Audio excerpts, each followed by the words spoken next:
আজকের দিনটি সারা দেশের জন্য একটু শোকের দিন। আপনারা জানেন বাংলাদেশের সাবেক তিনবারের প্রধানমন্ত্রী বেগম খালেদা জিয়া তিনি হাসপাতালে আছেন, আইসিইউতে আছেন। তো ইতিমধ্যে আমরা ডাকসুর পক্ষ থেকে এবং বাংলাদেশের সকল রাজনৈতিক দলের পক্ষ থেকে যারা ফ্যাসিবাদ বিরোধী দীর্ঘদিন লড়াই সংগ্রাম করেছে সবাই দোয়া দিবস ঘোষণা করেছে। আমরা আল্লাহর কাছে দোয়া করছি যেন বেগম খালেদা জিয়াকে আল্লাহ তাআলা দ্রুত সুস্থতা নিয়ামত দান করেন, আল্লাহুম্মা আমিন। এবং একই সাথে বিপ্লব পরবর্তী আজকে বাংলাদেশে চমৎকার একটা গণতান্ত্রিক পরিবেশ নিশ্চিত হয়েছে।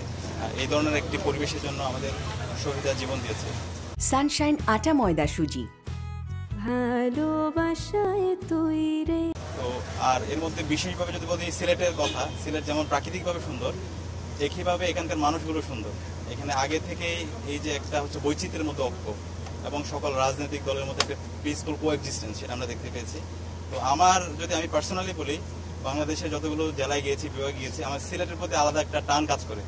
এখানকার মানুষের কথা বলা, এখানকার মানুষের প্রতি হচ্ছে মানুষের দরদ এবং ইসলামের প্রতি এখানকার মানুষের যে দরদ এবং এখানকার যে আউলিয়াদের অবদান, শাহজালাল, শাহ পরান রহমতুল্লাহ থেকে শুরু করে যারা এখানে এসেছেন, এই সব মিলিয়ে সিলেট বাংলাদেশের মধ্যে আলাদা একটা অবস্থান তৈরি করে নিয়েছে।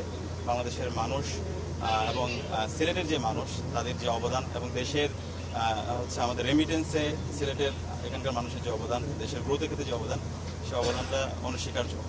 তো আজকের আমাদের অনেকগুলো প্রোগ্রাম আছে, দুইটি জনসভা আছে, এরপরে শাহজালাল বিজ্ঞান প্রযুক্তি বিশ্ববিদ্যালয়ে জুলাইয়ের উপর একটা স্মারকের বইয়ের মোড়ক-উন্মোচন হবে, সেখানেও আমরা যাবো। আরও কিছু প্রোগ্রাম আছে।